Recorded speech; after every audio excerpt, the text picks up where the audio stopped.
भारत मुक्ती मोर्चा आणि बहुजन क्रांती मोर्चा यांच्या मार्फत आज जिल्हाधिकारी कार्यालय या ठिकाणी ईव्हीएम विरोध मोर्चा काढण्यात आला। याचे नेतृत्व सामाजिक कार्यकर्ते यशवंत आरते यांनी केले असून ईव्हीएम हे सर्वात घातक मशीन आहे।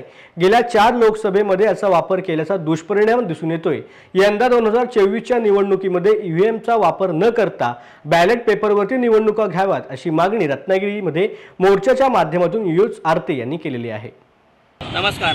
आज भारत मुक्ती मोर्चा आणि बहुजन क्रांती मोर्चा यांच्यातर्फे आणि ईव्हीएम विरोधी सर्व आंदोलकांतर्फे रत्नागिरी कलेक्टर कार्यालयावर रॅली मोर्चा काढण्याचं नियोजन करण्यात आलेलं आहे।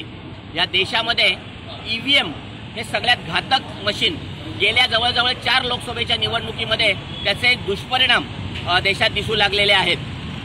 प्रगत तंत्रज्ञान असलेल्या देशामध्ये ईव्हीएमचा वापर बॅन केलेला असताना भारतासारख्या देशामध्ये ईव्हीएमच्या माध्यमातून लोकशाहीला धोका होईल अशा पद्धतीचं रिझल्ट आपल्याला दिसत आहेत। आणि या ईव्हीएम 2024च्या निवडणुकीमध्ये कोणत्याही परिस्थितीत ईव्हीएमचा वापर न करता बॅलेटवर निवडणुका घ्याव्यात ही भारत मुक्ती मोर्चाची ईव्हीएम विरोधी आंदोलनाची प्रमुख भूमिका आहे।